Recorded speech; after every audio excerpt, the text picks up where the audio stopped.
elle vaporise du nettoyant dans sa bouche alors qu'elle se prépare à le castrer. Salut les gars, aujourd'hui je vais maintenant vous expliquer le film Hard Candy. Lancement 319 et Tom Girl 14 ont une conversation au début du film sur la mise en place d'un rendez-vous. Les deux personnes qui se sont rencontrées en ligne communiquent depuis 3 semaines et souhaitent se rencontrer ce jour-là à 11 h dans un café à proximité. Nous rencontrons Tom Girl, une adolescente de 14 ans dont le vrai nom est Haley, dans le café. Lancement 319, alias Jeff, qui tient une tranche de gâteau au chocolat, se joint à elle pour s'asseoir. Cependant, à notre grande surprise, Jeff est vraiment un employé à plein temps. Il écarte nonchalamment le gâteau au chocolat de ses lèvres avec son pouce comme s'il était un adulte. Puis le lèche pour le goûter. Il charme Haley, 14 ans, qui est impressionnable et innocente, et elle ne trouve pas étrange qu'il soit si vieux. On peut voir une affiche sur le mur représentant Donna Moe, une fille qui a disparu, alors qu'il continue à parler assis. Elle est un peu gazée quand Jeff dit qu'elle se comporte bien et semble plus âgée qu'elle ne l'est. Jeff est habile et charmant. Elle répond rapidement que le livre extrêmement volumineux qu'elle porte dans son sac à main est un manuel lorsqu'il le signale. Plus tard, Jeff achète un nouveau t-shirt, et comme on sait maintenant qu'il est aussi photographe, il propose à Haley de lui servir de modèle. De plus, il s'engage à attendre 4 ans avant de la toucher. Dans tous les cas, les deux continuent leur conversation coquette, et quand Haley entre dans la salle de bain pour se changer, elle le flash brièvement pour le taquiner. Cela agite clairement Jeff, qui prétend que si elle recommençait, il deviendrait fou. Haley le supplie de l'emmener chez lui, et il accepte car il ne remarque toujours pas les signes avant-coureurs. Ils partent tous les deux, et Jess dit qu'il a un studio photo chez lui. Quand ils arrivent, Jeff leur propose des boissons, mais Haley refuse, affirmant qu'elle a été élevée pour ne pas boire. Elle observe que toutes les photos murales de Jeff semblent être des femelles juvéniles torse nu. Il le nie, expliquant qu'il respecte les restrictions légales car la plupart de ses modèles sont mineurs, à la question sournoise de Haley de savoir s'il a déjà couché avec l'un de ses modèles.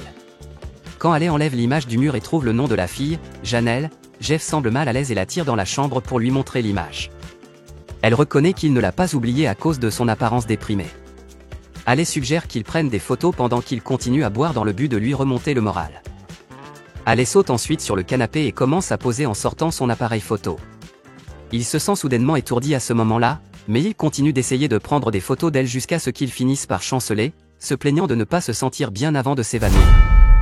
Une fois qu'il se réveille, il est actuellement attaché à une chaise. Elle l'a empoisonné, croyant que Haley l'avait ligoté pour s'amuser, ce qui est assez révélateur. Lorsqu'il s'enquiert de son lien, Haley répond d'une voix sérieuse que le jeu est terminé. Elle le défie agressivement d'expliquer pourquoi une personne typique collerait des images à moitié nues de mineurs partout sur ses murs. Il tente de crier à l'aide après avoir réalisé qu'elle est sur quelque chose, mais elle répond en pulvérisant de l'eau de javel dans sa bouche pour l'arrêter. Nous avons entendu dire que Haley avait méticuleusement organisé cette journée et s'était auparavant assuré qu'aucun de ses voisins ne serait à la maison lorsqu'elle a commencé à plaider sa cause. Elle semble avoir enquêté sur Jeff, en créant plusieurs comptes dans divers salons de discussion sur Internet pendant une longue période. En d'autres termes, Haley avait parlé avec lui en ligne sous diverses identités d'écran, et il ne s'intéressait qu'aux personnes de son âge ou plus jeunes. Elle trouve également étrange que quelqu'un de son âge connaisse tous les groupes obscurs auxquels ressemblent les adolescents.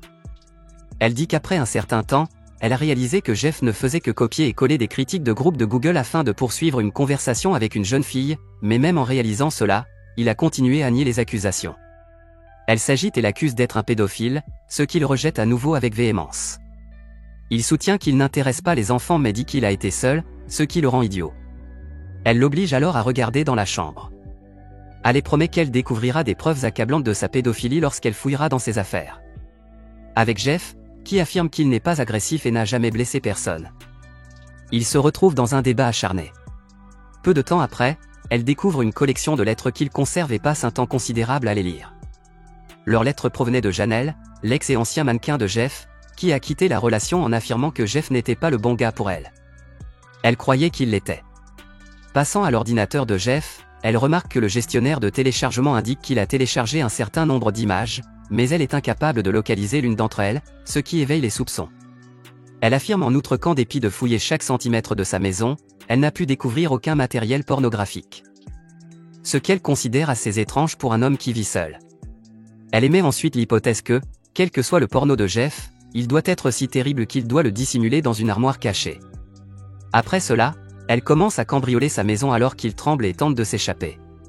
Elle découvre un pistolet lors de sa recherche mais décide de le mettre de côté pour le moment. Elle continue de chercher jusqu'à ce qu'elle trouve finalement un coffre-fort caché dans une chambre. Mais lorsqu'elle tente d'exiger la combinaison sur, Jeff renverse les rôles en disant qu'elle a probablement des problèmes liés au père et qu'elle est obsédée par lui en conséquence. Si elle le laisse simplement partir, il lui assure qu'ils peuvent discuter de ses difficultés et qu'il organisera même un taxi pour la ramener chez elle. Elle se demanda s'il ne serait pas en colère contre elle, pour laquelle il promet de lui pardonner. Quand Alec s'approche de lui timidement, cela semble la toucher, mais elle fond bientôt en larmes et rit en se demandant s'il pensait vraiment que le stratagème fonctionnerait sur elle. Alec est toujours déterminée à entrer dans le coffre-fort, alors elle commence à penser à des combinaisons potentielles liées à Janelle. Lorsqu'elle tape la date qu'elle a découverte au dos de la photo de Janelle, qui était la première séance photo qu'il a faite avec elle, le coffre-fort s'ouvre miraculeusement. À l'exception d'une image typique de Donna Moe, que Alec a reconnue, le CD dans le coffre-fort contenait un certain nombre de photographies offensantes de jeunes femmes. Jeff frappe Alec jusqu'à ce qu'elle s'évanouisse alors qu'elle s'approche de lui pour s'enquérir de la fille sur l'image. Il déplace la chaise dans sa chambre et trouve le revolver que Alec avait placé près de son lit. Elle n'est pas là quand il part, cependant. Après cela, quelque chose se produit.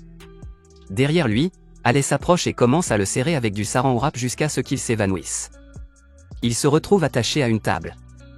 Son pantalon a disparu et une poche de glace recouvre ses parties intimes lorsqu'il se réveille le lendemain matin. Dès qu'elle remarque qu'il est réveillé, Alec lui reproche la disparition de Donna Moe. Jeff conteste cela, disant qu'ils se sont simplement rencontrés pour un café et qu'il ne l'a pas vu depuis. Douteux. L'intrigue devient sombre à ce stade lorsque Jeff rassure Alec qu'il n'est pas le monstre qu'elle croit qu'il est. Alec se moque de Jeff qu'il doit cacher quelque chose. Elle utilise un rasoir.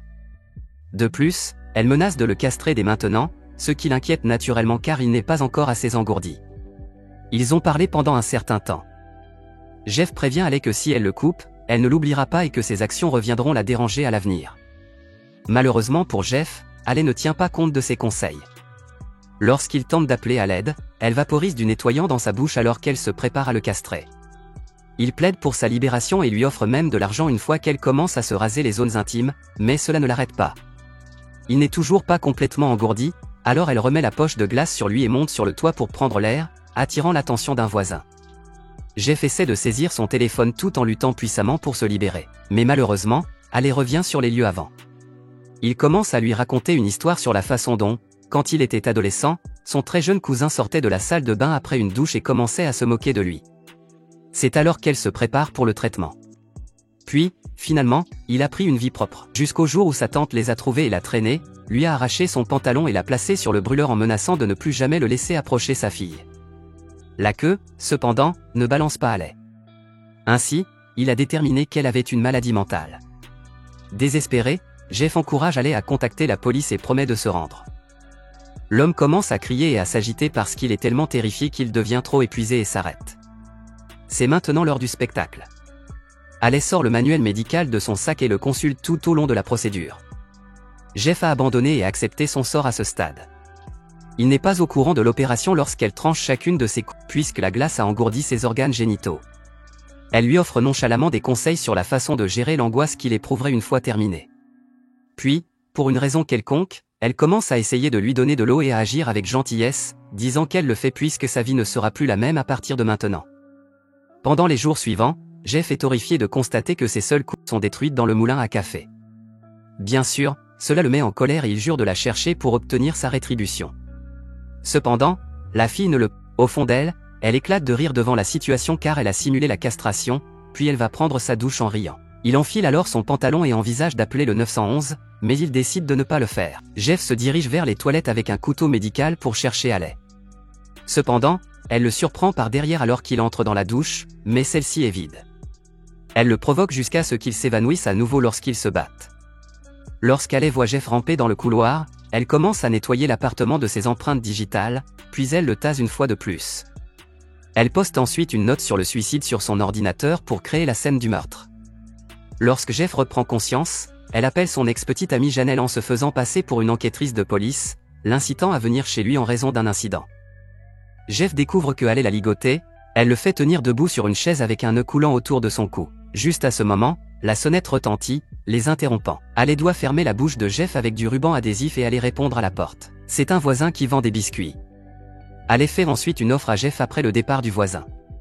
Elle promet de supprimer les preuves de ses méfaits au cas où il se tuerait, gardant Janelle et tout le monde dans l'ignorance.